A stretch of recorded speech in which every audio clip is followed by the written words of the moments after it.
రోజు దేశవ్యాప్తంగా ఉన్న వాతావరణ పరిస్థితులను ఒకసారి చూసినట్లయితే కేరళ, తమిళనాడు, గోవాలో పగటి ఉష్ణోగ్రతలు పెరిగి వేడి వాతావరణం నెలకొంది. దేశం మొత్తం మీద 41 డిగ్రీల అధిక ఉష్ణోగ్రతతో రాజస్థాన్లోని గంగానగర్ రికార్డు నమోదు చేసింది. నైరుతి రుతుపవనాల ప్రభావంతో ఉత్తరప్రదేశ్, మధ్యప్రదేశ్లో వర్షాలు కురుస్తున్నాయి. రాగల 24 గంటల్లో వాయవ్య భారత రాష్ట్రాలలో ఉష్ణోగ్రతలు పెరుగుతాయని మెట్ వర్గాలు తెలిపాయి. తెలంగాణ విషయానికొస్తే రాష్ట్రమంతటా వాతావరణం పొడిగా ఉంది. రుతుపవనాల ప్రభావం లేకపోవడంతో రాష్ట్రంలో ఎక్కడా వానలు కురవలేదు. కొన్ని ప్రాంతాలలో పగటి ఉష్ణోగ్రతలు సాధారణం కంటే 3 డిగ్రీలు అధికంగా నమోదయ్యాయి. గురువారం రాష్ట్రంలో చెదురుమదురుగా తేలికపాటి వర్షాలు కురిసే అవకాశాలున్నాయి. ఇక ప్రధాన పట్టణాల్లో గురువారం ఉష్ణోగ్రతలు ఈ విధంగా ఉంటాయి. హైదరాబాద్లో అత్యధిక ఉష్ణోగ్రత 28 డిగ్రీలు, అత్యల్ప ఉష్ణోగ్రత 23 డిగ్రీలుగా ఉంటూ ఆకాశం మేఘావృతమై ఉంటుంది. వరంగల్లో అత్యధిక ఉష్ణోగ్రత 32 డిగ్రీలు, అత్యల్ప ఉష్ణోగ్రత 25 డిగ్రీలుగా ఉంటూ ఆకాశం మేఘావృతమై ఉంటుంది. కరీంనగర్లో అత్యధిక ఉష్ణోగ్రత 33 డిగ్రీలు, అత్యల్ప ఉష్ణోగ్రత 26 డిగ్రీలుగా నమోదై ఆకాశం మేఘావృతమై ఉంటుంది. ఖమ్మంలో అత్యధిక ఉష్ణోగ్రత 32 డిగ్రీలు, అత్యల్ప ఉష్ణోగ్రత 26 డిగ్రీలుగా నమోదై జల్లులు కురుస్తాయి. తెలంగాణ విషయానికొస్తే బుధవారం ఖమ్మంలో 35 డిగ్రీలు అత్యధిక ఉష్ణోగ్రత నమోదైంది. మిగతా ప్రాంతాల్లో అత్యధిక ఉష్ణోగ్రతలు ఈ విధంగా ఉన్నాయి.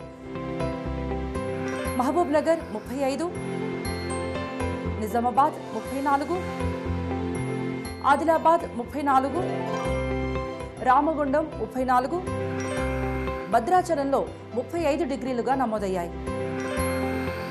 ఆంధ్రప్రదేశ్ విషయానికొస్తే రుతుపవనాలు స్తబ్దుగా ఉండటంతో కోస్తాంధ్ర, రాయలసీమలో ఎక్కడా వర్షపాతం నమోదు కాలేదు. గుంటూరు జిల్లా పిడుగురాళ్లలో తేలికపాటి వాన పడింది.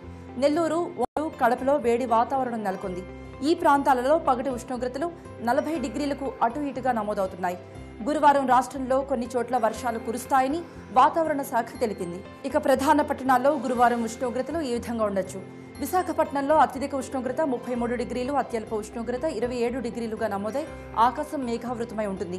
విజయవాడలో అత్యధిక ఉష్ణోగ్రత 35 డిగ్రీలు, అత్యల్ప ఉష్ణోగ్రత 28 డిగ్రీలుగా నమోదై ఆకాశం మేఘావృతమై ఉంటుంది. కర్నూలులో అత్యధిక ఉష్ణోగ్రత 32 డిగ్రీలు, అత్యల్ప ఉష్ణోగ్రత 26 డిగ్రీలుగా ఉంటూ ఆకాశం మేఘావృతమై ఉంటుంది. తిరుపతిలో అత్యధిక ఉష్ణోగ్రత 36 డిగ్రీలు, అత్యల్ప ఉష్ణోగ్రత 26 డిగ్రీలుగా నమోదై ఆకాశం మేఘావృతమై ఉంటుంది. ఆంధ్రప్రదేశ్ విషయానికొస్తే బుధవారం ఒంగోలులో 39 డిగ్రీల అత్యధిక ఉష్ణోగ్రత నమోదైంది. మిగతా ప్రాంతాల్లో ఉష్ణోగ్రతలు ఈ విధంగా ఉన్నాయి. అనంతపురం 35, కర్నూలు 35, కాకినాడ 36, బాపట్ల 36, నెల్లూరులో 36 డిగ్రీల సెల్సియస్గా నమోదైంది. రాగల 5 రోజుల్లో హైదరాబాద్లో వాతావరణం ఈ విధంగా ఉంటుంది. ఇవి ఇప్పటివరకున్న వాతావరణ పరిస్థితులు. లైవ్ న్యూస్ కోసం చూస్తూనే ఉండండి టీవీ 9.